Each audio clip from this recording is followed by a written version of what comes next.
Bonjour à tous, c'est Pablo pour Easy Hardware. J'espère que vous allez bien. On se retrouve aujourd'hui pour une vidéo qui m'a été demandée par deux abonnés. Ça va être comment choisir son kit de mémoire vive, de RAM pour les intimes. Donc je parlerai uniquement de la DDR4, hein, puisque c'est la RAM qui est utilisée dans la quasi-totalité des configurations, gamer ou pas d'ailleurs. Donc dans un premier temps, je vais vous parler de la quantité. Donc le minimum qu'il faut avoir aujourd'hui, sans parler de jouer, c'est 8 Go de RAM. 8 Go de RAM, c'est le grand minimum. 16 Go, c'est l'idéal pour jouer. Et ensuite, si vous avez des utilisations plus spécifiques, par exemple de la vidéo ou du Photoshop ou éventuellement du Flight Simulator 2020, faut pas hésiter à prendre 32 Go. Donc on va dire que 16 Go, ça va convenir à la majorité des joueurs. 8 Go vraiment si vous faites vraiment des petits jeux, et 32 Go pour les joueurs on va dire plus exigeants. Donc on n'est plus confronté au même problème qu'il y a quelques années au niveau de la RAM. Au niveau de la RAM il y a quelques années il y avait ce qu'on appelle de la RAM no name, donc vraiment sans nom. Il y en a presque plus sur le marché. Je vous conseillerais de prendre toujours une marque. Donc après vous avez vos marques favoris. Moi là vous pouvez le voir au niveau des marques sur Top Achat. Moi, une des marques que j'affectionne pardon, le plus, ça va être Corsair et Crucial. Voire G-Skill aussi, c'est pas mal, c'est les trois marques. Après, Ballistics aussi, c'est pas mal.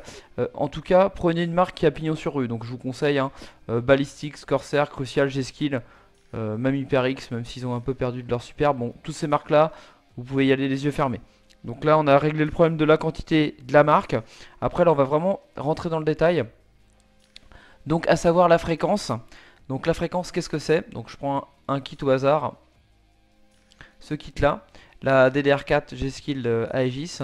Donc vous voyez 3000 MHz, casse 16, donc c'est 2 fois 8 Go à 3000 MHz, et ça c'est le timing casse 16. Donc plus la fréquence est élevée, mieux c'est. D'autant plus pour les processeurs AMD qui aiment bien les kits à haute fréquence. Donc après, vous allez me dire, on peut monter jusqu'où? On peut monter à 4000 MHz, donc le prix va beaucoup augmenter. Alors non, parce qu'en fait, on va être limité par le processeur. Par exemple, là, on prend le Ryzen 5 3600X, qui est un des processeurs les plus utilisés chez AMD actuellement. On voit dans la fiche technique, on voit qu'il prend la DDR4 jusqu'à 3200 MHz. Après, il est possible qu'il en prenne un peu plus haute. Mais là, au moins, c'est garanti. Jusqu'à 3200 MHz, il va pouvoir prendre la RAM. Donc, moi, je vous dirais 3000, 3200, c'est bien. Pas besoin de monter plus haut parce que de toute façon, vous allez monter en prix par la suite. Donc, et il y a aussi une limitation qui va être faite par la carte mère. Donc là, je vous ai pris un exemple, une carte mère X570 GB, qui est assez connue, qui est pas mal, qui est vraiment l'entrée de gamme au niveau du X570. Donc là, vous voyez elle prend la RAM, elle prend 128 maximum de Go de RAM. Donc 4000 maximum overclocké, donc 4000. 4000 maximum et 3200 non overclocké. Donc on va dire, là on est tranquille au niveau de la carte mère, la limitation va plus venir du processeur. Donc là au niveau de ça, on est d'accord. Pour tout ce qui est fréquence, 3000, 3200 MHz, c'est bien. Ensuite, il vaut mieux prendre des kits en dual channel, donc c'est-à-dire avec au moins 2 barrettes de RAM. Si vous avez le choix entre une barrette de 16 et deux barrettes de 8, pour faire 16, il vaut mieux prendre deux barrettes de 8 pour que elle fonctionne en dual channel, ça sera un petit peu plus rapide. Donc à ce niveau-là, on est bon. Par contre, après, donc là, on a réglé donc, le problème de la fréquence. Par contre, je ne vous ai pas parlé du timing. Donc le timing, lui, c'est plus il est bas, mieux c'est. On va dire que 16, K16, c'est vraiment le timing, on va dire, moyen, correct. Et après, plus vous descendez, 15, 14, mieux c'est. Donc après, il vaut mieux privilégier la fréquence par rapport au timing. Donc, je vais vous montrer ça. Donc par exemple, on va prendre comme je vous ai dit, 3200, uniquement les 3200 MHz. C'est vraiment la fréquence qu'on va viser. Donc admettons, là par exemple, 2 fois 8 Go, vous voyez 3200 K16, K16, ils sont tous K16, K16, K16. Donc là, Là, il n'y a pas de différence. Si jamais vous êtes, par exemple, CAS 15, c'est mieux, mais CAS 17, c'est moins bien. Donc après, toujours avoir au prix. Donc après, voilà. Donc vous avez le timing, la fréquence. Euh, Ensuite, vous allez aussi avoir le look de la RAM. Par exemple, vous avez des RAM qui vont pouvoir être RGB. Notamment en RAM RGB, on pense tout de suite aux Vengeances de Corsair, qui sont vraiment très jolies au niveau du RGB, que moi je vous conseillerais si vous souhaitez du RGB. Vraiment, vraiment intéressant, vraiment joli. Voilà, si vous voulez du RGB, il n'y a pas que Corsair qui fait du RGB. Il y a aussi G-Skill qui va en faire. On est à peu près sur les mêmes tarifs là. 2x16, 32 Go. Là on est sur 32 Go, donc c'est plus intéressant. Donc là si vous voulez des RAM RGB.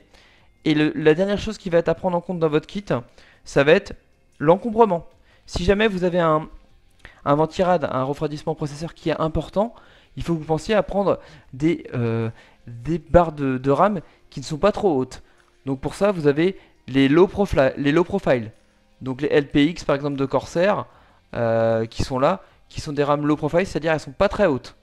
Donc faut pas hésiter, si après faut calculer ça. Vous voyez, low profile, c'est-à-dire qu'elles sont pas très hautes et qu'elles vont pas être gênées par éventuellement le ventirad de votre processeur. Donc je répète, donc en premier lieu, vous devez prendre donc en quantité 16 Go pour la majorité des gens, hein, pour la majorité des utilisateurs. Après la marque, c'est comme vous souhaitez, selon vos habitudes, mais vaut mieux prendre une marque connue. Donc à savoir, je vous conseille, moi au niveau des marques, on va les reprendre là, ça va être plus simple. Corsair, Crucial, G-Skill, c'est vraiment les trois marques leaders sur la RAM. Et Ballistics en quatrième. Donc là, on a fait le point sur les marques. En fréquence, donc plus c'est haut, mieux c'est, mais limitez-vous quand même à 3200 MHz. Parce que sinon, ça va trop augmenter en prix et ça ne sera pas forcément pris en charge par votre processeur. Donc 3200 MHz, c'est très bien. L'encombrement, pensez à l'encombrement. Et enfin, au look, donc à savoir le look général. Et après, à savoir si vous voulez du RGB. Donc la couleur aussi pour aller dans votre configuration. Moi, je vais vous conseiller là 3 kits que je trouve vraiment très intéressants.